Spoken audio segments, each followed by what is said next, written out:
Ini akhir zaman ya Bu. Sampai ada seorang pejabat bilang apa? Saya selesai isi kajian, dia datang sambil betulin dasi, dia bilang gini, Bu Fathia, Ibu sering isi pengajian ibu-ibu ya? Iya Pak. Gitu. Titip salam ya sama mereka. Jangan malas menservis kami. Kenapa Pak? Kami tuh orang-orang jujur. Kalau istri malas menservis suami, kami lari kemana lagi gitu. Berbeda dengan teman-teman yang memang ketika istrinya malas, dia bisa nyari tempat lain. Tapi kami nggak bisa begitu Bu. Titip salam ya Bu. Baik Pak, saya sampaikan. Ini sekarang saya sampaikan ke ibu-ibu. Perempuan yang pakai kartu tarot, perempuan. Yang datang ke sana pun perempuan. Makanya dalam tafsir dikatakan kenapa Allah menyebutkan nafasat, wanita-wanita yang menghembuskan buhul-buhul tali, karena di masa Rasulullah SAW yang berusaha meneluh Rasulullah SAW adalah seorang perempuan, yaitu putri Labid bin A'som, orang Yahudi, yang tertarik untuk membuat Rasulullah kena penyakit. Perempuan Bu. Perempuan kalau udah baik-baik banget, tapi kalau sudah jahat banget Bu. Ini yang menjadikan perempuan itu banyak ke sana, ke neraka. Fitnahnya banyak. Itu yang pertama tadi ya Bu, tidak bersyukur dengan suami. Yang kedua paling banyak yang datang ke paranormal dan menjadi paranormal juga perempuan. Perempuan itu lebih gampang untuk percaya dengan klinik. Apa ya klinik itu? Ini fitnah nanti Ibu, naudzubillah ya Bu. Perempuan itu lebih suka melihat suami orang ketimbang suami sendiri nanti. Dan dia lebih melihat kelebihan suami orang ketimbang melihat kelebihan suaminya. Jadi di akhir zaman banyak perempuan yang bisa menenteramkan hati suami orang, tapi tidak bisa menenteramkan hati suami sendiri. Assalamualaikum warahmatullahi wabarakatuh. Alhamdulillahilladzi allafa baina qulubina fa asbahna bi ni'matihi ikhwana.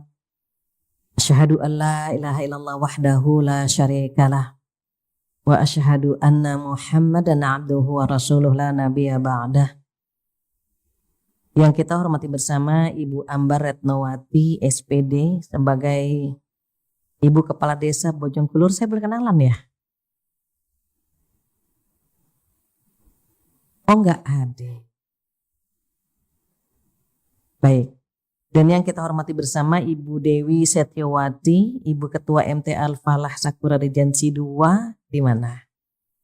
Masih muda, Masya Allah. Begitu juga ibu-ibu para tokoh masyarakat yang namanya tidak saya sebutkan satu persatu tanpa mengurangi rasa hormat dan sayang saya. Mudah-mudahan para pengurus yang hadir semuanya diberikan kesehatan, diberikan umur yang panjang, rezeki yang berkah, rumah tangga yang sakinah, anak-anak yang soleh-solehah. Semoga Allah kumpulkan kita semua di jannah. Amin ya rabbal alamin. Ucapan yang pertama adalah alhamdulillah dan alhamdulillah dengan izin Allah bisa bertemu hari ini. Saya perhatikan ibu-ibunya masih muda ya. Masih muda-muda. Iya, cuma beberapa yang bahkan mungkin ada Mahmud Abbas di sini ya. Mahmud Abbas itu mamah muda, anak baru 1 gitu. Dan alhamdulillah dengan izin Allah juga pertemuan ini bisa kita laksanakan. Mudah-mudahan berkah dan duduknya kita di sini dicatat oleh Allah sebagai amal pemberat timbangan kita di hari kiamat nanti. Insyaallah amin ya rabbal alamin. Tak lupa salawat dan salam kita sampaikan kepada kekasih kita Rasulullah Sallallahu Alaihi Wasallam, di mana beliau bersabda, kullu ummati yadkhulunal jannah illa man aba. Seluruh umatku akan menjadi penghuni surga kecuali yang tidak mau. Jadi garansi dari Nabi kita Muhammad Sallallahu Alaihi Wasallam bahwa seluruh umat Nabi Muhammad itu menjadi penghuni surga, tapi sayangnya ada yang tidak mau. Sahabat bertanya, siapa ya Rasulullah Sallallahu Alaihi Wasallam yang tidak mau masuk surga itu siapa? Maka beliau menjawab, man ata'ani dakhalal jannah wa man asani faqad abah. Barang siapa yang taat kepadaku, dialah orang-orang yang mau masuk surga, dan barang siapa yang bermaksiat kepadaku, dialah orang-orang yang tidak mau masuk surga. Artinya apa? Surga diberikan kepada semua umat Nabi Muhammad SAW. Bukan tidak diberikan, tapi kitanya yang tidak mau. Dan sedihnya beliau menyampaikan juga bahwa penghuni surga paling banyak siapa? Perempuan. Insya Allah bukan perempuan yang di sini. Mengapa ketika sahabat bertanya, apa karena mereka kafir? Tidak, mereka tidak kafir, tapi kufur nikmat, tidak bersyukur dengan kondisi suaminya. Jadi kalau pengen menggapai surga Allah, pertama taat kepada Rasulullah SAW. Yang kedua, tutup pintu-pintu neraka yang disediakan untuk perempuan. Sedih juga kalau dengar kenapa yang paling banyak perempuan gitu ya, padahal yang paling banyak hadir ke pengajian perempuan. Yang paling banyak bersedekah perempuan. Yang servisnya kepada keluarga capeknya luar biasa juga perempuan. Yang banyak ngerumpi itu juga permasalahannya. Maka perempuan-perempuan yang disebutkan dalam hadis Rasulullah SAW, yang pertama tidak bersyukur dengan suami, yang kedua tidak mampu menahan lisannya. Mudah-mudahan Allah menjaga kita dan memasukkan kita semua ke jannah bersama Rasulullah SAW. Amin ya rabbal alamin. Ibu-ibu yang dirahmati Allah Subhanahu wa taala, saya sempat tanya ke asisten ke tim itu, temanya kenapa terkait dengan peran muslimah menghadapi fitnah akhir zaman. Tapi lupa ngobrol tadi ya sebentar kronologisnya apa gitu. Apakah karena banyaknya perempuan-perempuan yang tidak mampu menjaga kehormatannya. Jadi di akhir zaman banyak perempuan yang bisa menenteramkan hati suami orang, tapi tidak bisa menenteramkan hati suami sendiri. Qadarullah, setiap jam istirahat itu saya ngajar di perkantoran. Jam 12-an gitu, zuhur lah. Jam 12-an sampai jam 1 tuh pengajian di perkantoran. Tantangan orang yang bekerja berbeda dengan tantangan ibu rumah tangga. Sama halnya ibu rumah tangga, tantangannya juga enggak kalah beratnya gitu. Jadi pada saat Rasulullah SAW menyampaikan kepada kita tentang betapa banyaknya perempuan masuk neraka, tadi ya Bu, 2 pintu. Ini bagaimana 2 pintu ini kita tutup. Yang pertama, pandai-pandai bersyukur kepada suami. Kalau Rasulullah SAW menyampaikan bocoran perempuan itu banyak di neraka karena tidak bersyukur, orang yang tidak bersyukur itu otomatis tidak akan pernah memiliki hati yang tulus ketika menservis keluarga. Perempuan itu cenderung ya Bu, cenderung flexing, cenderung senang dipuji, cenderung senang digombalin ya Bu ya, itu perempuan tuh. Perempuan punya sifat GR, GR ya, GR. Nah, karena dia paling suka digombalin, paling suka dirayu, sayangnya kan tidak semua suami pinter ngegombal. Ibu bersyukur punya suami yang gak bisa ngegombal, berarti dengan perempuan lain pun dia begitu. Bisa dipahami. Tapi kalau dia pinter ngegombal, khawatir dengan perempuan lain pun begitu.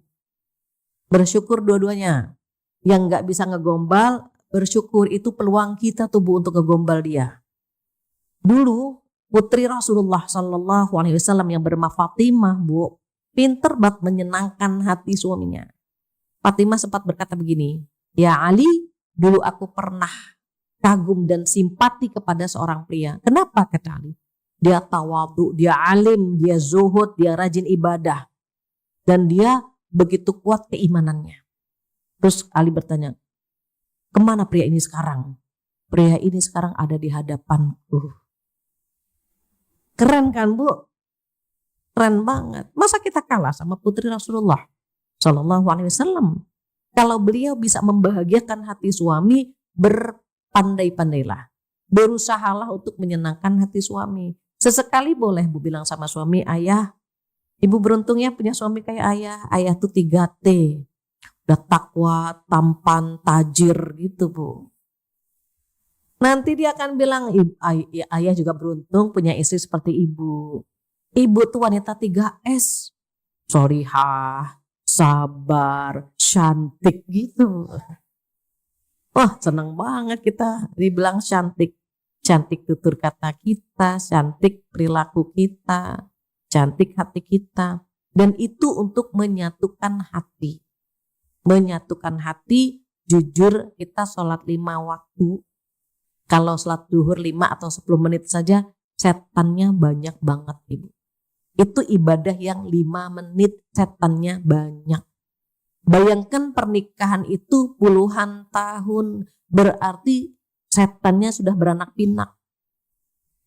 Udah banyak banget, sudah gemuk banget di rumah kita. Dan itu harus kita pahami. Bahwa ketika menikah itu ibadah. Pintu yang pertama bersyukur dengan kondisi suami bagaimanapun. Ini fitnah nanti Ibu, naudzubillah ya Bu. Perempuan itu lebih suka melihat suami orang ketimbang suami sendiri nanti. Dan dia lebih melihat kelebihan suami orang ketimbang melihat kelebihan suaminya. Itu kalau di sana Bu, di Jakarta Bu. Di sini kan enggak. Oh, enggak, beda juga. Tantangannya begitu. Banyak laki-laki yang royal sama istri orang, tapi tidak royal dengan istri sendiri. Kalau sama istri orang, ayo nambah, ambil yang mana, terserah. Sama istri sendiri, mama, sudah, jangan ambil ini, gitu. Itu tantangannya sedemikian rupa. Kenapa? Setannya sudah beranak pinak, sudah berkembang biak, sehingga kekuatan kita ditentukan oleh ibadah kita. Makanya banyak yang cerita, Bu Fathia, kenapa ya kalau dipegang sama teman di kantor itu deg-degan gitu. Terus pengen lagi nyenengin. Tapi kalau dipegang sama suami, males banget katanya. Udah tua gitu. Dan banyak yang bermula dari situ, suaminya tersinggung, Ibu, terjadi yang namanya perceraian. Ada juga yang seorang perempuan bilang, Pak Bu Fathia, suami saya nggak pernah merayu saya sekalipun. Sementara teman di kantor pinter banget merayu. Dia bilang apa? Kamu pakai baju apa aja cantik. Ibu tahu kalimat itu yang membuat dia selingkuh. Di rumah nggak dapat pujian, sementara di kantor mendapatkan pujian yang menyenangkan. Bahkan ada salah satu jamaah saya mengerikan sekali Bu. Nauzubillah, sempat saya diundang ke rumahnya karena acara akikah putrinya, dan rumah tangganya sudah di ujung tanduk. Padahal dia wanita yang baik gitu ya Bu ya, wanita yang jaga kehormatan di mata saya, dia penampilan rapi. Sampai suatu hari ketika menuju ke rumah dia lumayan agak jauh, saya dijemput, disitulah dia cerita. Bu Fathia, nanti tolong kuatkan suami, yakinkan suami kalau anak yang keempat ini anak saya. Saya bertanya-tanya, loh kenapa suami sempat ragu dengan anak keempat? Ceritalah dia. Kalau anak ketiganya bukan anak dari suaminya. Cuma tadi Bu, ketika cuma dipuji, kamu tuh pakai baju apa aja cantik gitu. Mulai deket, suami bilang apa? Kamu jangan deket-deket ya sama Pak Pulan. Pak Pulan itu flamboyan gitu. Playboy gitu ya Bu ya. Kalau anak sekarang bilangnya red flag. Kan ada yang green flag, ada yang red flag gitu. Anak sekarang bilangnya red flag lah. Terus karena sering digombalin, sempet, nauzubillah Bu, sempet tidur 1 kali. Allah Maha Kuasa ya Bu. Cuma 1 kali dipikirkan, cuma 1 kali lah. Hamil Bu, hamil. Suaminya merasa biasa-biasa saja. Oh, ini anak ketiga gitu, senang-senang aja Bu. Tapi ibu pada saat akan melahirkan, sudah di rumah sakit bu. Waktunya bersalin di rumah sakit, suaminya bilang begini, anak cepet banget ya gitu. Kayaknya baru kemarin hamil, tiba-tiba sudah mau lahir. Berarti hamilnya dari bulan ini misalnya gitu. Dia sadar, hah berarti dihitung tuh bu. Kok bulan ini mulai hamilnya? Kan waktu itu saya sedang di luar kota atau di luar negeri, saya lupa. Dihitung entah bagaimana bu. Padahal dia awalnya nggak ada perasaan apa-apa. Pas waktu mau melahirkan sudah di rumah sakit bu. Waktunya bersalin lah. Dihitung, kok berarti awalnya bulan ini kan saya sedang tidak di Jakarta. Langsung kaget kan bu.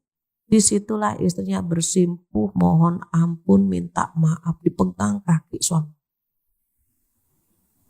Tanya, berarti anak ini siapa? Anak siapa? Jawab, anaknya Pak Pul. Ibu laki-laki kalau pernah dikhianati bersumpah demi Allah. Saya cuma 1 kali, nggak mungkin kata suaminya. Nggak mungkin sampai hamil. Demi Allah cuma 1 kali. Berlalu tuh bu. Dimaafkan, tapi kan bu udah ada kecewaan. Sampai akhirnya anak keempat benar-benar anak suaminya bu. Tetapi sudah kecewa kan. Udah takut gitu. Maka saya diminta ceramah di hari akikah anaknya. Sekaligus menenteramkan hati suami bahwa memang ini anaknya gitu. Ibu tahu wajah suaminya pas saya tanya. Saya bilang, Masya Allah anaknya cantik ya gitu. Perempuannya bu. Cantik, ada wajahnya mirip ayahnya. Tuh pergi. Dalam hati saya ini rumah tangga sudah seperti ini kayaknya udah di ujung tanduk gitu. Susah. Sampai terakhir nangis lah istri. Saya nggak tahu ya bu nasib setelah itu apakah bertahan atau berpisah. Namun terakhir ketemu di kantor tuh dia bilang, bu suami saya mulai banyak penyakit komplikasi sejak tahu bahwa saya selingkuh. Dan saya tidak akan pernah memaafkan diri saya. Kalau suami saya meninggal gara-gara saya. Jadi penyakitnya bu cuci darah gitu. Sampai bagaimana pengkhianatan kan. Bagaimana melihat istrinya tidur dengan pria lain yang dia kenal. Ini fitnahnya diantaranya itu. Jadi tidak bersyukur dengan kondisi suaminya. Padahal rumah atas nama dia, mobil atas nama istrinya, tanah atas nama istrinya, semua bu atas nama istrinya semua itu. Saking cintanya sama istri. Tetapi ternyata balasannya sedemikian rupa bu. Nah ini ngeri tuh bu. Itu fitnahnya demikian. Kenapa? Karena perempuan itu rentan iman. Terus bagaimana biar kuat imannya? Sering datang ke majelis ilmu untuk menambah keimanan kita. Dengan ilmu tahu tubuh apa saja yang memperkuat iman. Karena yang rajin ke paranormal perempuan bu. Ibu nanti cek surat Al-Falaq. A'udzubillahi minasyaitonirrajim. Wa min syarrin naffatsati fil uqad. Ibu cek artinya nafasat apa coba? Dan aku berlindung dari perempuan-perempuan yang menghembuskan buhul-buhul tali. Yang neluh, yang jadi dukun, yang datang ke paranormal, yang jadi paranormal, mayoritas perempuan. Ibu pernah dengar Mama Loreng? Nah, perempuan. Yang pakai kartu tarot, perempuan. Yang datang ke sana pun perempuan. Makanya dalam tafsir dikatakan kenapa Allah menyebutkan nafasat, wanita-wanita yang menghembuskan buhul-buhul tali, karena di masa Rasulullah SAW yang berusaha meneluh Rasulullah SAW adalah seorang perempuan, yaitu putri Labid bin Aqsam, orang Yahudi, yang tertarik untuk membuat Rasulullah kena penyakit. Perempuan bu. Perempuan kalau udah baik-baik banget, tapi kalau sudah jahat banget bu. Ini yang menjadikan perempuan itu banyak ke sana, ke neraka. Fitnahnya banyak. Itu yang pertama tadi ya bu, tidak bersyukur dengan suami. Yang kedua paling banyak yang datang ke paranormal dan menjadi paranormal juga perempuan. Perempuan itu lebih gampang untuk percaya dengan klinik. Apa ya klinik itu? Mistis. mistik atau mistis gitu Ibu ya. Jadi kalau misalnya contoh, mohon maaf, Ibu kalau ke mall, di situ di mall tuh ada air mancur, terus ada tulisan gini, lempar koin dan make a wish. Make a wish itu minta harapan. Itu siapa Bu yang paling banyak ngantri ngelempar itu tuh perempuan Bu. Jadi perempuan merem terus ngelempar koin. Itu syirik tuh Bu. Kenapa nggak minta sama Allah? Mintanya sama koin. Gini. Dia lempar koin. Perempuan tuh Bu. Yang percaya sama ramalan bintang siapa? Perempuan. Laki-laki jarang. Ih keren banget, ih kok cocok banget. Nah itu perempuan. Warna kesukaan pink dan biru, ini gue banget ini. Nah itu qadarullah Bu, saya punya anak 1, 2, 3, 4, 5 laki. Makanya dokter sampai bilang apa, Bu pengen punya anak perempuan ya? Iya dok pengen banget. Alhamdulillah dapat ke-6 tuh Bu, anak ke-6 perempuan, ke-7 berharap perempuan lagi. Jadi anak saya 7, yang ke-6 satu-satunya perempuan. Ini Bu, yang 5 ini Bu, nggak pernah nanya bintang. Nggak pernah Bu, bintangnya apa? Nggak ada pertanyaan itu. Tapi ketika anak perempuan lahir, Umi bintangku apa sih sebenarnya, teman-temanku pada nanya aku bintangnya apa. Terus abang-abangnya bilang, nggak usah nanya-nanya gituan, tahu nggak ngaruh, tahu nih gitu ya. Itu dari satu keluarga saja Bu. Bisa dilihat, perempuan itu kecenderungan untuk yang begitu itu lebih suka. Kita ke Bali jalan-jalan. Waktu itu dia umur masih 4 tahun. Qadarullah sakit Bu. Ibu kalau ke Bali kan ada tour guide-nya ya Bu. Tour guide yang memberikan penjelasan ini itu. Sampailah ke satu lokasi di mana ada sungai, saya lupa namanya. Karena anak yang perempuan sakit. Jadi saya nggak pergi tuh Bu sama yang perempuan. Jadi yang berangkat itu laki-laki semua kan. Suami dengan anak laki-laki saya. Sampai di lokasi, ini tour guide-nya bilang, ini air kayak gitu ya Bu ya. Kalau kita basuh ke wajah, kita minta apa gitu lah Bu. Kan mereka memang Bali kan memang mayoritas kan non muslim ya Bu. Itu hampir semua yang di sana tuh cuci muka. Saya tanya sama suami, anak-anak gimana? Anaknya cuci muka gak? Gak ada. Saya bilang apa? Syukur Zahwa, anak perempuan saya Zahwa namanya. Syukur Zahwa gak ikut. Kalau dia ikut pasti dia cuci muka. Walaupun alasannya mungkin berbeda ya Bu, misalnya cuci muka aja kan gak enak, yang lain cuci muka maksa kita gak cuci muka, walaupun itu. Tapi tetap kan Bu, kalau laki-laki gak boleh gitu Bu. Kalau perempuan masih, tapi kan, nah gitu. Nah itu bukti baru satu rumah ya Bu. Jadi saya bilang semuanya, iya semuanya cuci muka, minta berharap dari air sungai itu gitu. Karena kan memang di Bali banyak non muslim. Cuma saya senangnya anak-anak gimana? Nggak ada ya cuci muka. Anak-anak apain nggak nyambung gitulah anak sekarang. Dalam hati saya syukur anak yang perempuan nggak ikut gitu ya. Kalau ikut mungkin dia akan cuci muka. Gak apa-apa kasihan tahu, kasihan udah cuci muka aja, mungkin akan seperti itu. Jadi ternyata Ibu perempuan gampang untuk terjerumus ke dalam hal-hal seperti itu. Dan di akhir zaman Bu, mempertahankan keyakinan yang benar seperti memegang bara. Bara, tahu ya Bu? Bara itu apa ya bahasa sininya ya? Areng. Ibu paham ya? Areng, kemudian ditaruh di sini. Ini Bu mempertahankan keyakinan, keimanan tuh seperti megang bara. Masing-masing, gitu Bu. Aduh panas. Yang seperti ini nih Bu nih, yang kemungkinan besar kita nggak kuat nantinya. Akhir zaman akan begitu. Kalau kita misalnya mempertahankan, itu kan nggak boleh. Itu berat di lisan kita Ibu. Nggak apa-apa lah, yang penting kan kita nggak gitu Bu. Ada ketidakmampuan untuk mengatakan itu kan nggak boleh, itu tidak ada kemampuan Bu. Sehingga kita oke ya selama kayak gitu Bu. Kita tidak kuat maksudnya. Belum lama, hitungannya mungkin bulan ini ada pengajian di Jaksel. Ketika kita lagi makan-makan, biasanya pengajian itu ada beberapa pemain sinetron, Bu, mau selesai kajian, makan, ibu ini datang ke saya. Bu Fathia, udah bawa tisu. Kalau bawa tisu tuh mau nangis pasti kan, Bu.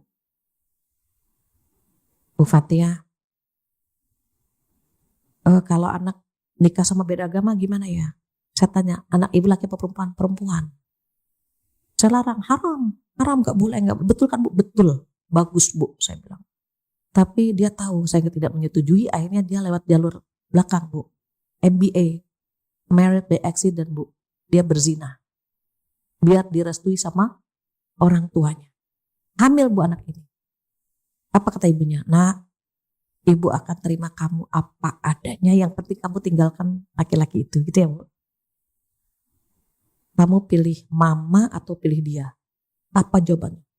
Ya pilih dia lah. Anak ini butuh ayahnya, gak butuh neneknya. Aduh, dalam hati saya gak siap banget, gitu ya Bu ya. Kalau mendapat jawaban dari seorang anak perempuan, yang dimana anak perempuan itu penghalang kita dari api neraka, Ibu. Ibu yang punya anak perempuan itu penghalang kita dari api neraka, Bu. Kalau kita bagus mendidiknya, kalau kita sabar dengan perilakunya, itu dia penghalang kita. Sama halnya kita kan perempuan, Ibu. Kalau kita baik, kita solehah, kita menghalangi orang tua kita dari api neraka. Mereka bahagia banget kalau punya anak seperti kita, Bu. Mereka terhalang dari api neraka, dan anak perempuan yang disebut sama Rasulullah SAW. Maka apa kata Rasulullah SAW? Kalau kamu punya anak perempuan 3 orang dan bagus mendidiknya, surga bagimu. Datang lagi seorang ayah, bagaimana kalau anak perempuannya cuma 2 ya Rasulullah? Kalau kamu bagus mendidiknya, surga bagimu. Mungkin kalau sekarang ada dan kita nanya, kalau 1 gimana ya Rasulullah SAW? Mungkin jawabannya akan sama. Kalau kamu bagus mendidiknya, surga bagimu. Itu anak perempuan tuh benteng kita dari api neraka, Ibu. Maka ketika ibu ini nangis, saya ikut nangis. Bu, kenapa? Sakit sekali, Bu. Sakit sekali ketika anak ini menjawab, ya pilih dia. Karena anak ini butuh ayahnya dan tidak butuh neneknya. Nangis ibu. Akhirnya saya putuskan silaturahim itu. Itu konsekuensi bagaimana? Kalau seorang anak murtad itu nggak dapat warisan. Sama halnya dia tidak mewarisi ke orang tuanya tidak mewarisi pada dia. Ngeri Ibu. Kalau kita nggak kuat-kuat menjaga benteng di rumah, ngeri Ibu. Takut banget. Dan itu curhatan seperti itu banyak saya terima di DM saya. Di Instagram saya kalau malam suka baca, ngeri Ibu, ngeri banget. Yang meningkat itu kalau nggak perselingkuhan, ya tadi tertarik untuk pindah agama. Ini persiapan kita bagaimana? Yang pertama datang ke pengajian, yang kedua Ibu perbanyak doa. Ada doa di surat Al-Imran ayat 8. A'udzubillahi minasyaitonirrajim. Rabbana la tuzigh qulubana ba'da idh hadaitana wa hab lana min ladunka rahmah innaka antal wahhab. Itu baca doa itu setiap saat. Saya cek kayaknya surat Al-Imran ayat 8 sebentar, Bu. Ini dikuatkan doa. Dari mana kita tahu ada doa? Tentunya dari ilmu yang kita punya. Ya, ayat 8. Maka sering-sering duduk di majelis ilmu, otomatis kan bertemu dengan orang baik-baik kan, Bu. Syukur-syukur anak-anak kita juga gitu. Dibuat komunitas bersama teman-teman yang baik-baik. Ibu boleh cek ya. Cek tasnya. Cek followernya. Dia kan punya IG tuh. Ibu tolong cek followernya. Cek juga teman-teman circle-nya. Kita kalau punya circle baik, ketularan, Bu. Punya circle yang gak baik, ketularan juga. Kecuali kalau kita punya misi ingin mewarnai mereka. Kalau kita yang takut terwarnai, mundur perlahan, menepi. Kenapa? Takut. Berteman itu seperti bermain tinju. Kalau kita kuat, pukul terus, kita dapat poin tuh, Bu. Kayaknya ini boleh nih anak nih, kita rekrut misalnya. Kita deketin, Bu. Tapi kalau, aduh kayaknya saya bergaul sama dia, saya ketarik, mundur. Kita ngeles. Bermain tinju gitu kan, Bu. Kalau lagi kuat, dia pukul, dapat poin. Kalau lagi lemah, dia ngeles, Bu. Ngeles untuk menghindar dari pukulan-pukulan itu. Sama ketika kita. Tapi kalau teman-teman kita, teman anak-anak kita, circle-nya toksik, Bu, tinggalin. Khawatir kita menggerogoti keistiqomahan kita. Sholat aja gak usah jauh-jauh. Kita kumpul, circle, nongkrong sama orang yang gak sholat. Udah ada nih, Bu, Allahu Akbar, Allahu Akbar.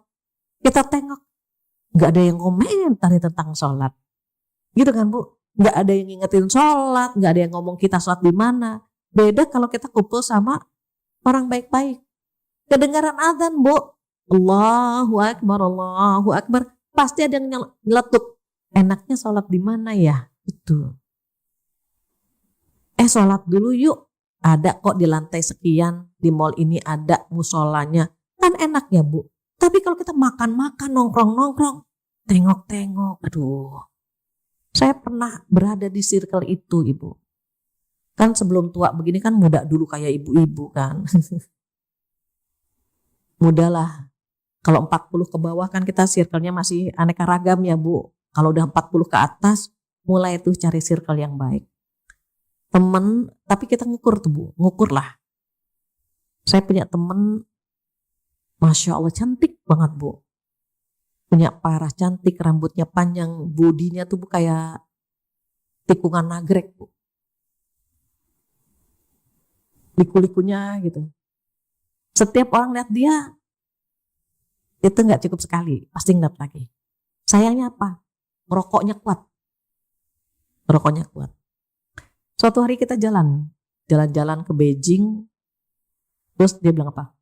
Sorry ya gue ngerokok. Kita udah tahu, Bu, ya dia ngerokok gitu. Ya dia minta sekamar sama kita lagi kan gitu, Bu. Tapi dia tahu ngerokoknya di kamar mandi. Ya di ruangan, Bu, di kamar mandi. Saya sorry ya gue ngerokok. Nyantai lah gitu. Setelah udah lama tuh, Bu. 5 atau 10 tahun gak ketemu, kita reuni kan, Bu. Kumpul. Dia udah pakai jilbab, Bu. Dia udah pakai jilbab, rapi, kaget, Bu, saya. Serius saya bilang, karena saya tahu penampilan dia selalu roknya itu di atas lutut, terus tiba-tiba nutup aurat, Masya Allah. Terus ini gimana nih? Gue udah taubat, kata dia. Masa gue 3 hari sama ustazah gue gak berubah, dia bilang. Serius? Gue udah gak pakai. Cantik, memang aslinya cantik, pas pakai jilbab cantik. Udah gak ngerokok, Masya Allah. Dulu dia jamu, janda muda. Jahe lah ya, jahe, janda hebring ya, Bu ya. Terus dia nikah, Bu. Nikah lagi, qadarullah, Bu. Suaminya duren sawit. Budak keren, sarang duit, Bu, sakunya duit. Mungkin suami ini yang gitu ya, Bu ya, yang mengingatkan. Tetapi waktu dia sudah nikah pun itu yang kita ketemu di Beijing, dia sudah nikah lagi. Belum ya, Bu Hidayah kan kita nggak pernah tahu kapan gitu. Sampai akhirnya kadang-kadang masih kontek-kontekan. Yang paling tahu kekuatan kita kan kita ya, Bu. Kalau kita kayaknya kuat nih ngajak dia, kayaknya kuat nih narik dia. Lakukan. Apa kata Rasulullah SAW? Demi Allah, demi Allah, demi Allah. Jika seseorang mendapatkan hidayah lewat dirimu, karena dirimu dia dapat hidayah, pahalanya dunia beserta isinya. Kayak kita, Bu. Ajak anak, suami, ya Bu ya. Ibu servis suami bagus banget sampai suami gak ada alasan untuk berpaling, itu pahalanya besar, Bu. Ngobrol yang paling banyak pahalanya ya ngobrol sama suami. Sama anak-anak itu besar. Kenapa? Ini akhir zaman ya, Bu. Sampai ada seorang pejabat bilang apa? Saya selesai isi kajian, dia datang, sambil betulin dasi dia bilang gini, Bu Fatia, Ibu sering ngisi pengajian ibu-ibu ya? Iya Pak. Gitu. Titip salam ya sama mereka. Jangan malas menservis kami. Kenapa Pak? Kami itu orang-orang jujur. Kalau istri malas menservis suami, kami lari kemana lagi gitu. Berbeda dengan teman-teman yang memang ketika istrinya malas, dia bisa nyari tempat lain. Tapi kami nggak bisa begitu Bu. Titip salam ya Bu. Baik Pak, saya sampaikan. Ini sekarang saya sampaikan ke ibu-ibu. Kenapa? Kalau kita misalnya Bu, contoh, suami udah kenyang makan. Walaupun lauknya sayur asem lagi misalnya Bu ya. Sayur sop misalnya kangkung gitu. Tapi kenyang kan Bu, ketika dia keluar mencium aroma rendang, cuma enak nih rendang, tapi gak akan mampir. Kenapa? Udah kenyang. Bisa dipahami ya Bu? Tapi kalau dia lapar, mencium aroma rendang, pas banget lagi lapar nih, gitu kan Bu, dia akan mampir. Makanya kadang-kadang jujur, saya suka pergi berdua sama suami, mau survei Bu. Di restoran itu lebih banyak mana selingkuhan atau suami istri? Saya suka, tapi suami nggak paham Bu, nggak paham, maksudnya nggak. Pokoknya pergi Umi, ayo pergi. Nanti saya bilang, yang sebelah kanan suami istri tuh, yang sebelah kiri selingkuhan, nggak boleh gitu. Tapi lama-lama kepo juga dia Bu. Bedainnya gimana memang? Kalau suami istri itu mesen menu buat makanan, lempar-lempar, ayah aja mesen, ibu aja lempar-lemparan menu tuh Bu, tuh suami istri tuh Bu. Nanti kalau sudah dipesan, mereka masing-masing megang HP, itu suami istri tuh. Ini pada sibuk sama HP-nya. Kalau udah datang makanan Bu, makannya cepet, biasa, nyangkut dongkrak aja depan suaminya, itu suami istri itu. Kalau selingkuhan, lihat menu makanan Bu, berbinar-binar matanya. Yang mana ya gitu Bu.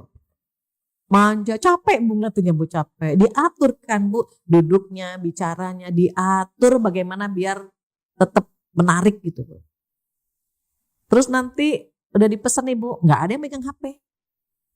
Cem-cemannya sudah di depan mata kan Bu, ngapain megang HP? Ngobrol, nanti ketawa ketiwi.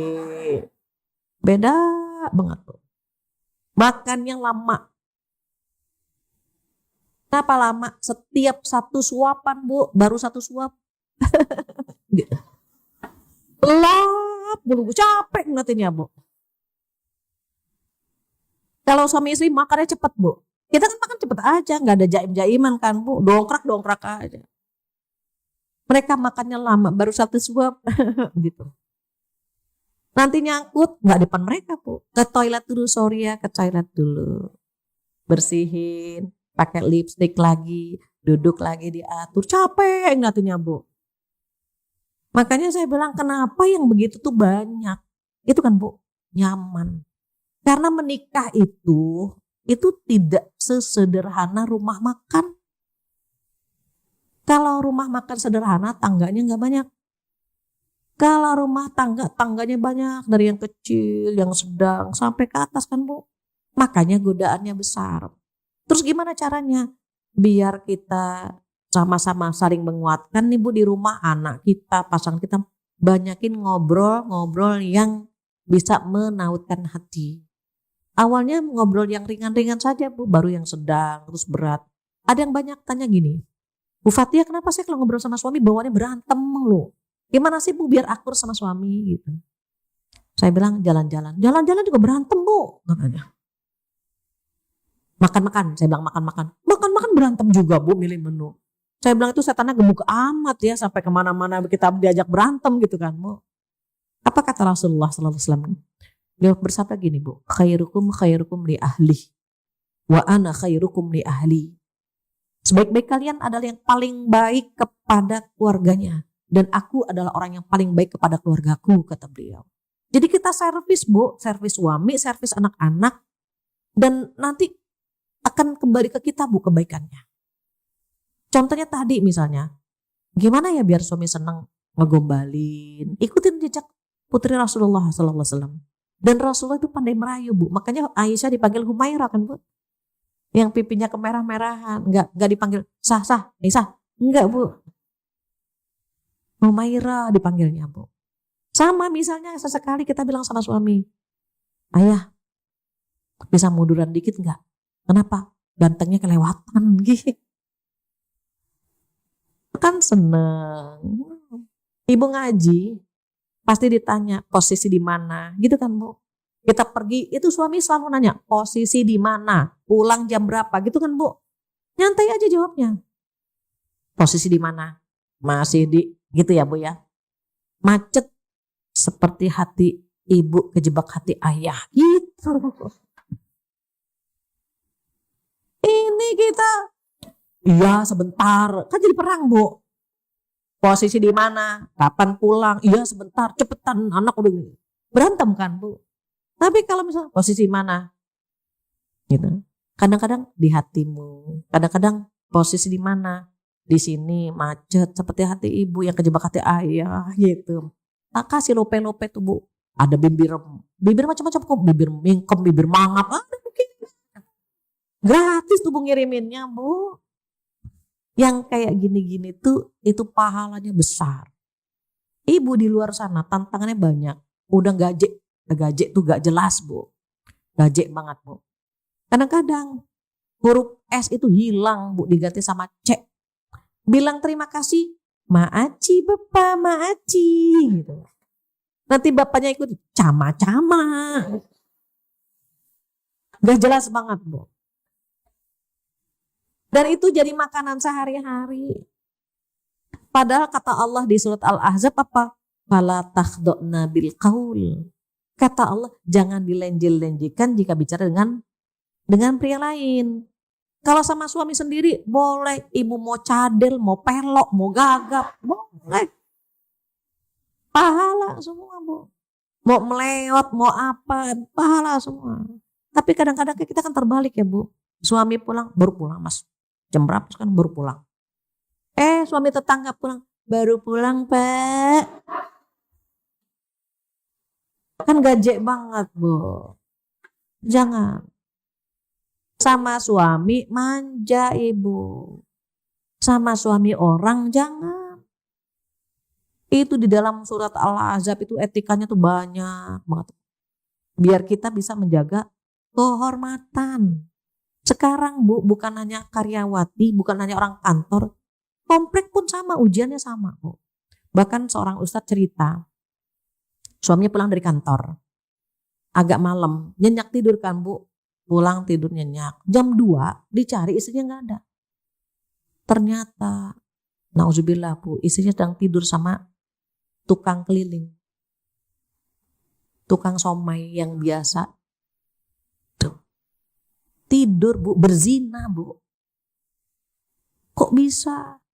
Jadi cerita-cerita tuh di telinga saya nih, Bu, di telinga saya nih sekarang tuh. Ada Pak RT. Pak, ini warga ada yang pacarannya terlalu berani katanya. Pak RT lapor. Cerita ke saya. Ya Allah, larang ya. Pak RT-nya di kampung lain ya, Bu, bukan di kampung saya. Kemarin siang ada laporan gini-gini, anaknya baru kelas 3 SMP, anak laki-laki baru kelas 3 SMP, bawa perempuan kata, rumah nenek. Tapi kok gak turun-turun? Coba naik ke atas tuh, Bu, di kamar gak ada. Mereka sedang berzina di balkon, Bu.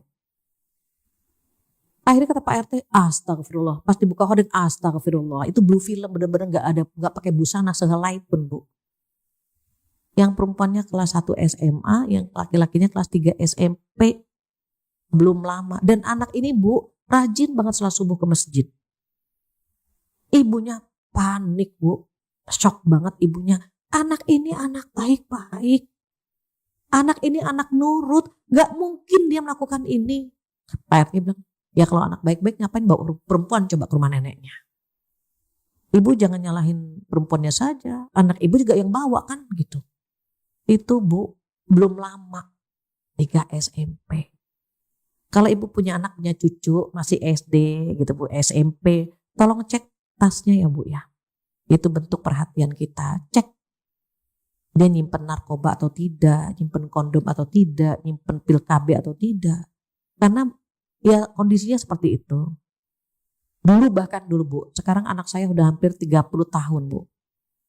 Anak saya hampir 30 tahun, waktu SD berarti 20 tahun lebih Bu. 20 tahun yang lalu saya terbiasa ngecek tas anak-anak tuh Bu, punya PR atau tidak, dan mereka fine aja, nggak ketakutan Bu. Sampai suatu hari ketika saya buka tasnya, ada majalah orang dewasa Bu. Dan langsung gini, "Nak, ini majalah siapa?" "Majalah," dia bilang. "Aku nggak punya majalah. Ini majalah siapa?" "Nggak tahu." Ah, berarti kan bukan kesalahan dia ya Bu. Dia ingat-ingat, coba ingat-ingat ada nggak teman yang masukin? Dia ingat-ingat, oh waktu aku mau pulang, udah di pundak nih Bu, tasnya udah di pundak. Temanku bilang, namanya Fulan namanya. "Nitip ya, nanti nitip buku PR Bu." Karena anak saya merasa buku PR, ya udah taruh aja di tas tanpa dia turunin ya Bu. Jadi tas masih di pundak, taruh aja di sini. Masukin. Alhamdulillahnya saya yang pertama ngecek. Jadi saya tahu, "Kamu udah lihat majalah ini belum?" "Belum." Aku nggak tahu itu majalah apa. Majalah orang dewasa Bu. Majalah yang tidak layak untuk anak kelas 3 SD waktu itu. Itu 20 tahun yang lalu. Akhirnya apa?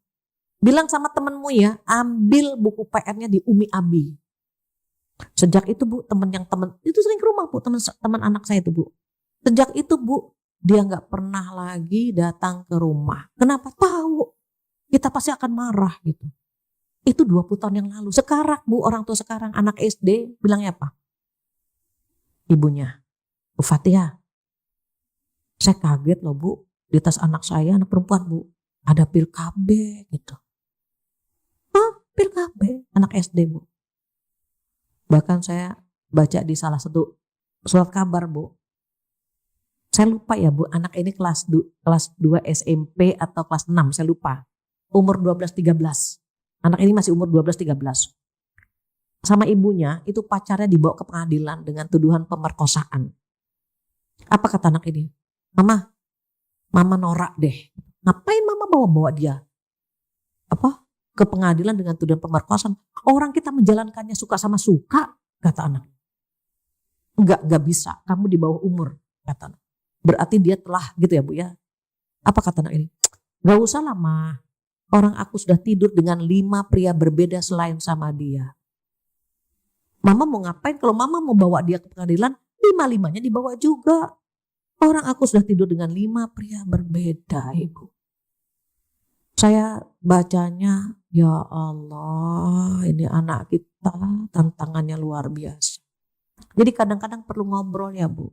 Pengen tahu, mengukur anak kita sekuat apa. Anak kita bagaimana. Sampai, "Nah kantor aman kan Nak?" gitu. Jangankan sekolah, kantor pun saya tanya Bu. "Nak, di kantor aman kan Nak?" "Ya gitulah Mi, kantor zaman sekarang gitu. Tapi kamu aman kan?" Kan udah tahu kalau itu dosa. Hati-hati anak, doa Bu, doain terus anak-anak kita. Doa buat kita, doa buat anak-anak. Makanya itu doa itu kan otaknya ibadah Bu. Jangan tinggalkan doa. Sebut nama anak kita satu persatu. Kalau global kan singkat Bu. Tapi kalau kita sebutkan itu kan kita curhatnya sama Allah lebih lama Bu. Maka pertama ilmu, kedua doa, baru ranah kita ada usaha. Kalau saya sering menyingkatnya dengan duit. D-nya doa, U-nya usaha, I-nya ikhtiar dengan usaha sama. I-nya ikhlas. Ikhlas menjalankan semua itu. Capek, betul capek lah Bu, ngawasin capek. Ngobrol capek. Tapi jalani dengan ikhlas. Baru T-nya tawakal kepada Allah Subhanahu wa Ta'ala. Itu ranah kita Bu. Doain. Tapi besoknya kita carikan Bu. Cari informasi, cari lingkungan yang baik, cari gitu Bu. Kita usahakan agar dia menjadi sosok yang baik. Kalau ternyata capek juga yang ngurusin anak di zaman sekarang, oh pasti Bu, ikhlas saja menjalankannya. Beda Bu, beda mendidik anak zaman dahulu sama anak zaman sekarang. Saya punya anak milenial ada, Gen Z ada, Gen alpha juga ada. Karena menjelang menopause ketika mendekati umur 50, saya hamil lagi. Jadi saya masih punya anak umur 9. Gen alpha tuh Bu, ada Bu. Artinya apa? Allah itu menitipkan anak-anak sedemikian rupa sesuai dengan zamannya Bu ya, agar kita waspada setiap saat. Jadi anak sama cucu saya main bareng Bu. Karena memang usianya seumur cucu saya gitu. Dan ini saya bilang sama anak saya, nak, kalau dulu Umi saja capek, khawatir mendidik kamu nak, bagaimana kamu mendidik anak-anakmu? Iya Umi, doakan. Makanya di rumah gak ada TV, kata anak saya. Di rumah gak ada TV dan anak-anak tidak memegang gadget ya Bu. Oh bagus lah nak, jadi azan berkumandang, cucu udah lari ke masjid gitu. Sudah dikondisikan seperti itu agar nanti terbiasa kan Bu, terbiasa. Sama halnya dengan kita, terbiasalah berkumpul dengan orang baik-baik. Apalagi kalau umur sudah 40 ke atas. Kalau ibu kan belum ya mungkin. Oh sudah juga. Kalau udah 40 ke atas itu sudah dimention ya Bu di dalam Al-Quran. Umur 40 itu parameter kebahagiaan dunia akhirat. Kalau umur 40 sudah rajin ngaji, sudah berkumpul dengan circle baik-baik, insya Allah husnul khotimah Bu. Insya Allah. Tapi kalau 40 masih ke diskotik, masih sapsup, masih ejek-ejek gitu ya, ejep-ejep ke tempat yang gak jelas, dugem. Padahal nanti tua juga dugem Bu, duduk gemeter. Gak usah dugem-dugeman, ntar juga udah tua kita dugem gitu. Duduk gemeter juga gitu. Itu ngeri tuh Bu. Kalau umur 40 ke atas masih berani dosa, takut Bu. Maka kita berharap sekali kita bisa menambah ilmu pengetahuan. Sibukkan diri kita duduk di majelis ilmu. Insya Allah hati kita akan tenang Ibu. Kalau kita datang ke pengajian bawaannya kan ngantuk Bu. Itu saking tenangnya banyak yang baca doa tidur Bu. Jadi saya nggak heran kalau ada pengajian di mana saja Bu. Mau yang cuma 100, 200 sampai 700 orang pun pasti ada yang tidur Bu. Kenapa? Saking tenangnya di pengajian Bu. Jadi kalau ibu punya teman, punya tetangga nggak tenang, bawa ke pengajian. Insya Allah bisa tidur dia Bu. Itu usaha kita untuk memberikan dampak positif. Apalagi kalau komplek begini. Dihidupkan masjidnya, kepengurusannya, bikin kegiatan yang bermanfaat, bukan hanya buat kita, buat anak-anak juga Bu. Anak-anak itu diberdayakan, diaktifkan, dikumpulkan, bikin acara yang menarik gitu. Panggil misalnya selebriti muda yang bisa memberikan motivasi agar bisa menjaga akhlak gitu Bu. Itu apa? Dalam rangka usaha menjaga kondisi anak-anak kita yang hidup di akhir zaman. Kalau sudah begitu Bu, udah ikhlas, tawakal kepada Allah Subhanahu wa ta'ala. Itu ranahnya kita duit, doa, usaha, ikhlas dan tawakal. Selebihnya itu ranah Allah Subhanahu wa ta'ala. Mudah-mudahan kita diberikan kekuatan, diberikan keikhlasan, keistiqomahan dan dimampukan serta mendapatkan husnul khotimah nantinya insya Allah. Amin ya rabbal alamin. Gak terasa Bu 10:11. Jika ada yang mau ditanyakan, ditambahkan atau dikurangi, saya kembalikan lagi kepada MC kondang kita, silakan.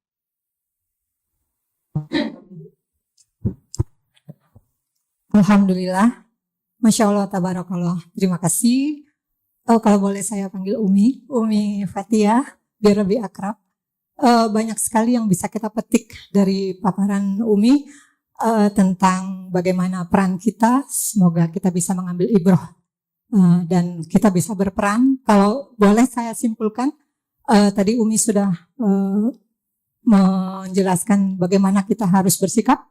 Pertama kita harus sabar, ikhlas, dan selalu bersyukur apapun kondisi yang kita hadapi saat ini.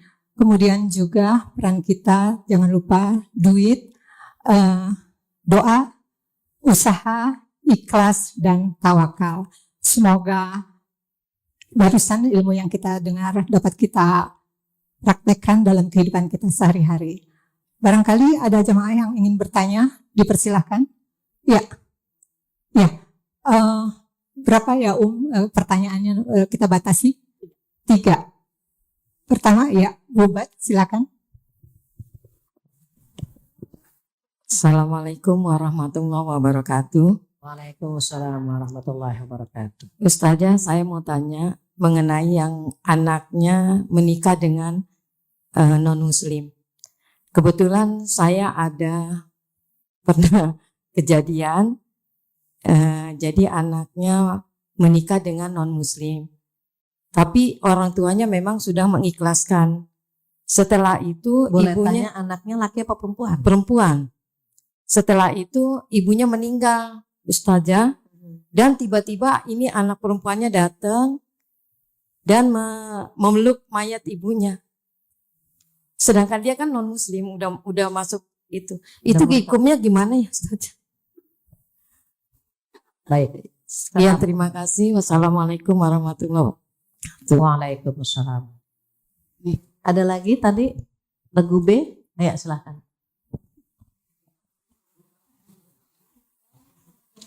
Assalamualaikum warahmatullahi wabarakatuh. Waalaikumsalam. Mungkin Ustazah insya Allah masih ingat sama saya ya. Insya Allah. Jadi begini nih, ada yang saya ingin tanyakan Ustazah. Saya kan waktu itu di Klender punya majelis taklim. Jadi ada seorang ibu yang curhat. Dia itu apa namanya? Saya mendidik anak saya dari 0 umur balita sampai TK. Itu dengan agama, dengan diajarkan, mulai diajar sholat apa dan sebagainya. Dengan tekun, nurut itu anak. Dengan saya, dengan ibunya, dengan ayahnya nurut, dengan abinya nurut. Setelah berjalan beberapa lama, dia cerita, setelah beberapa TK masih nurut, patuh, kemudian meningkat, menanjak dewasa, SMP, SMA dan seterusnya. Nah itulah setelah ada terjadi perubahan. Perubahannya karena milieu, karena lingkungan. Milieunya itu ya namanya tidak yang seperti yang dikatakan zaman sekarang. Akhir zaman. Ya begitulah macam-macam kan. Nah jadi berubah. Terjadi perubahan. Dia lebih patuh, lebih taat, lebih nurut kepada kawannya daripada kepada saya. Nangis. Apa yang saya ajarkan tidak didengarnya. Lebih patuh kepada apa yang dikatakan kawannya. Nah itu. Jadi ya. Nah itulah. Jadi dia bertanya, bagaimana ini pertanyaannya? Apakah ini merupakan takdir dari Allah Subhanahu wa Ta'ala anak saya seperti begitu? Apakah balasan saya katanya di kala muda? Dia tanya dengan saya. Saya karena di kala muda mungkin punya dosa. Dan yang ketiga, apakah ini adalah ujian bagi saya? Kan dikatakan di dalam Al-Quran, jagalah dirimu dan keluargamu dari api neraka. Kenapa kok jadi begini? Dan yang selanjutnya, yang keempat, bagaimana saya mengatasi milieu ini dengan anak saya? Sudah, apakah dengan doa? Kayaknya nggak cukup Bu, katanya, nggak cukup Nek. Bagaimana saya harus bertindak? Kalau dengan kekerasan, pasti bertambah brutal. Kalau dengan kelembutan, dia lebih patuh kepada kawannya. Tadinya begitu nurut, baik itu anak. Karena milieu. Iya. Nah itu pertanyaannya 4. Baik. Jadi ini Ustazah, saya sekarang umurnya udah 80. 80 tahun. Dulu masih di sana, di Takwa, masih Bu Atun. umur 35. Bu Atun saya pikir masih di Klender.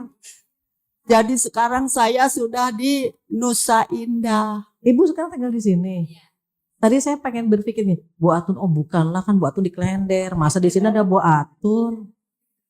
Subhanallah, alhamdulillah, masya Allah, masih ingat saya. Alhamdulillah, ini bu Ya guru Allah. biologi saya, Bu.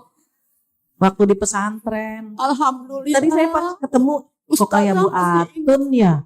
Tapi kan Bu Atun di Klender, gak mungkin kesini gitu, Bu.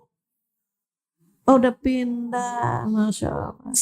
Sehat selalu Bu Atun ya. Alhamdulillah, berkah doa Ustazah. Alhamdulillah. Ustazah ini orangnya ya Allah Masya Allah Ibu.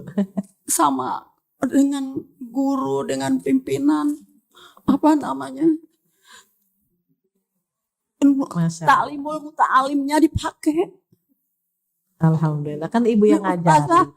makanya dia berhasil. Alhamdulillah. Amin, amin. Saya bangga ya Allah. Amin. Mudah-mudahan diangkat derajatnya oleh Allah Subhanahu wa Amin, taala. ya Allah, amin. Digampangkan rezekinya.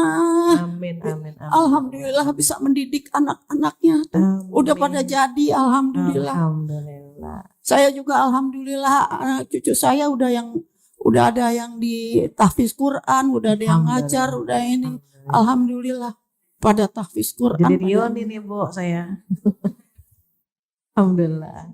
Baik Bu Atun ya. Oh, ada pertanyaan satu lagi. Boleh. Ya.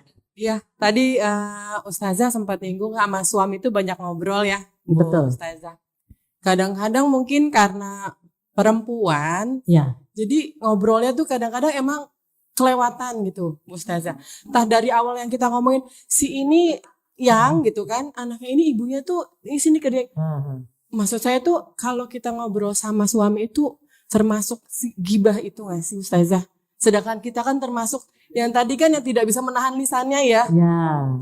Tapi kemungkinan besar tuh emang curhatnya yang sulit dihindari itu sama suami gitu. Kayaknya kalau saya pribadi gitu Ustazah. Gimana solusinya ya? Maksudnya batasannya mungkin kalau yang termasuk gibah kah gitu Ustazah gitu. Itu aja sih. Baik. Masya Allah ya. Ini insya Allah pertanyaannya mewakili ibu-ibu semuanya.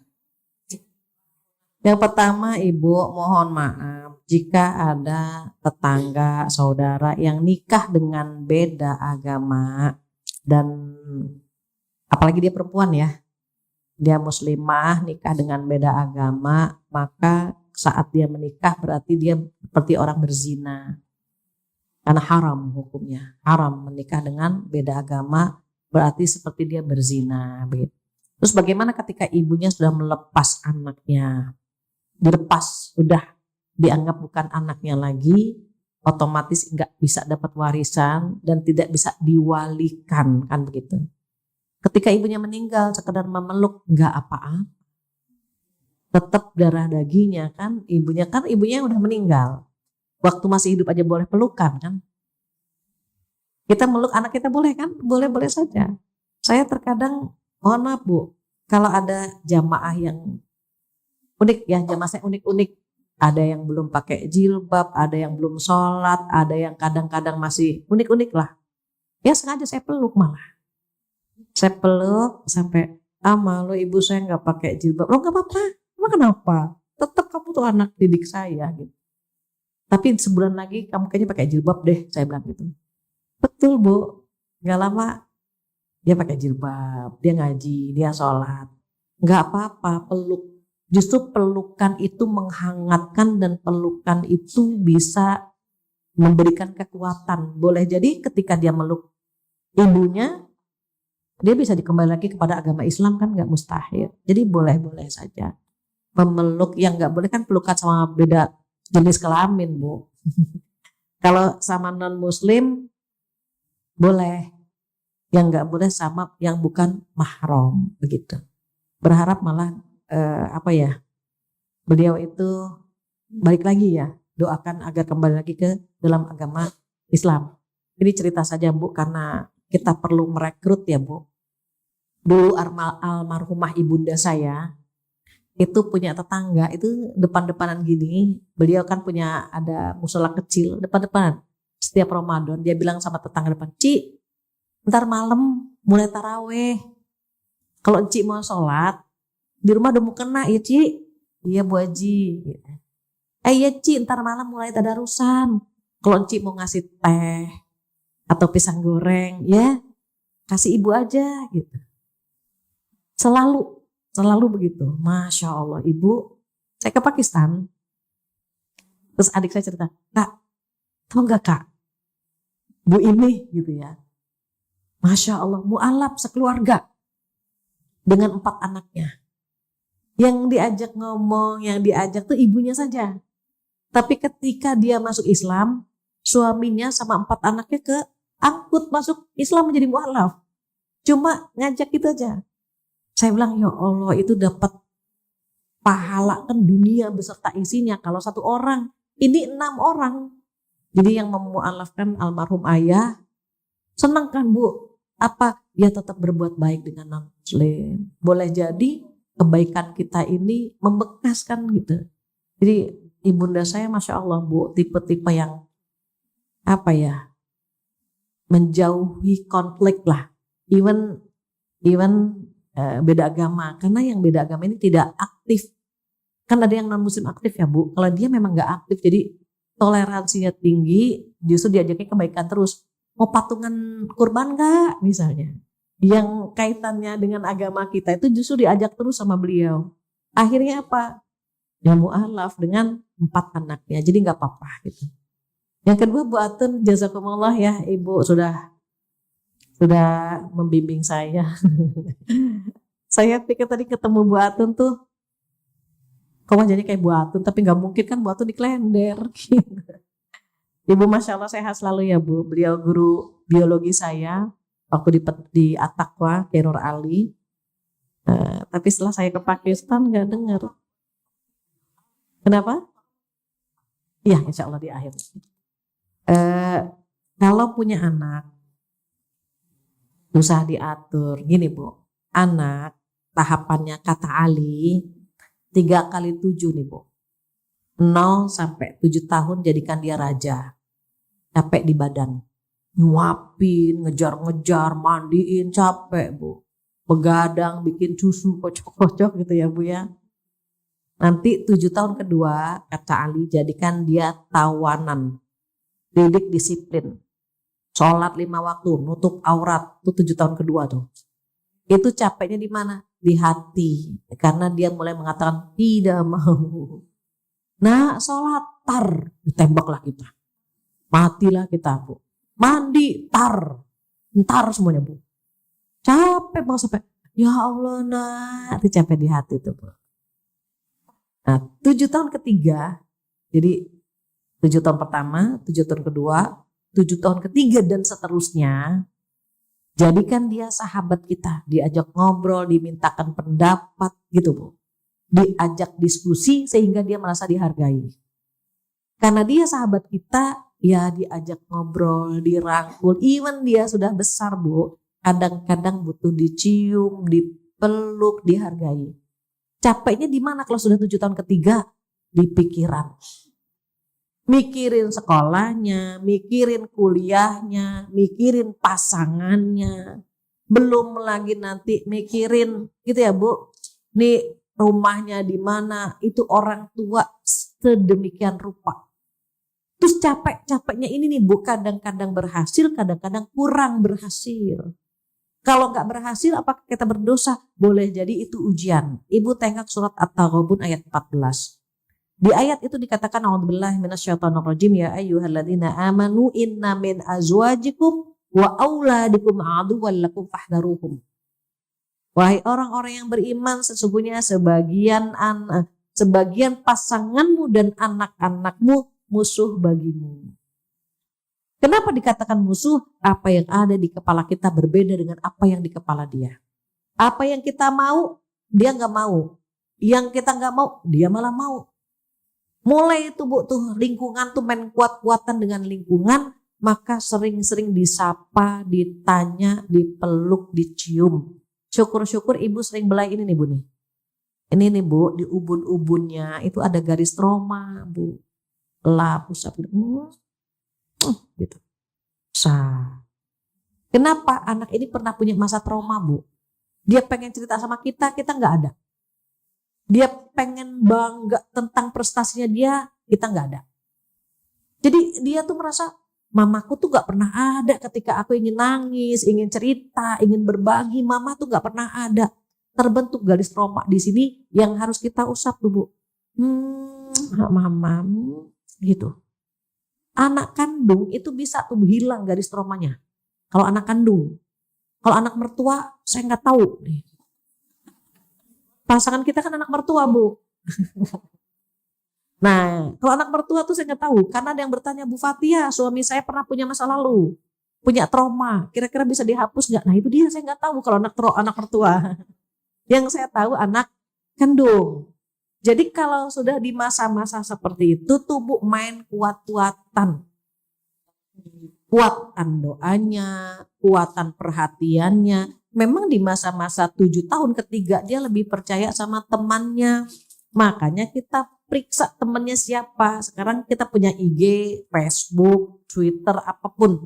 Kita cek followernya siapa nih, yang komentar siapa. Kita cek nih siapa nih orang ini. Itu harus rajin yang begitu-gitu tuh Bu. Capek dong, kan capeknya menggugurkan dosa. Semua rasa yang bikin kita nggak nyaman tuh menggugurkan dosa Ibu. Capek hati, capek pikiran, capek fisik. Ibu duduk di sini aja udah berapa kali gonta-ganti kaki saya perhatikan. Capek ya Bu, capek. Semua capek itu menggugurkan dosa. Pernah sedih, pernah kecewa, pernah pengen nangis. Semua rasa yang gak nyaman dalam kehidupan kita, sesungguhnya itu menggugurkan dosa-dosa kita. Jadi sudah Allah kasih tahu, sesungguhnya sebagian pasanganmu dan anak-anakmu musuh bagimu. Tetapi kalau kamu mengampuninya, menyantuninya, memaafkannya, maka sesungguhnya Allah Maha Pengampun. Gak ada yang sia-sia Bu di hadapan Allah. Kalau kita diuji lewat anak-anak, karena Allah tahu kita gak akan pernah cocok diuji lewat pasangan. Jika di antara kita ada yang diuji lewat pasangan, karena gak akan kuat kalau diuji lewat anak-anak. Udah ditaker Bu sama Allah semuanya Bu. Gak akan ada yang salah. Ibu punya suami ganteng, genit, itu ujian Bu. Tapi suami jelek, genit, itu musibah. Ya Allah, udah jelek, genit, musibah tuh Bu. Jadi memang harus benar-benar tahu persis husnuzon sama Allah. Allah paling tahu. Cocoknya diuji lewat anak atau cocoknya diuji lewat suami. Ibu, semua kisah itu ada di Al-Quran semua Bu. Nabi Adam diuji lewat anaknya Bu. Seorang nabi ya Bu, anaknya membunuh adik kandungnya sendiri. Apakah ideal? Belum, tidak ideal Bu. Tapi itu ujian buat Nabi Adam. Nabi Nuh, Nabi Lut diuji lewat istrinya. Lewat istrinya juga, anaknya juga. Kan Nabi Lut begitu Bu, Nabi Nuh Bu. Nabi Nuh itu diuji lewat anaknya, lewat istrinya. Apakah ideal? Ujian. Jadi kalau ada yang diuji lewat pasangan, ya di dalam Al-Quran ada. Asia, sesolehah itu, sekeren itu, ujiannya lewat siapa Bu? Lewat Fir'aun. Ibu kalau ada suami galak, kalau misalnya ada yang diuji lewat suami kita itu tidak segalak Fir'aun. Enggak ngaku Tuhan Bu. Fir'aun ngaku Tuhan. Artinya apa Bu? Artinya ujian kita anggaplah lebih ringan dibandingkan dengan kisah-kisah yang ada dalam Al-Quran. Cuma sayangnya kita pernah merasa Kan sabar ada batasnya. Itu kata orang tertentu. Buat kita yang diberikan sabar berlebih, insya Allah gak akan pernah berbatas. Jadi pahami betul bahwa ujian Allah pasti ada. Dunia ini tempat ujian. Kalau tempat cucian namanya laundry. Jadi dirangkul, dipeluk, dicium gitu ya Bu ya. Main kuat-kuatan aja. Saya even anak-anak udah nikah, udah punya anak. Ibu kalau datang ke rumah, nih minta dicium pipi kanan, pipi kirinya Bu.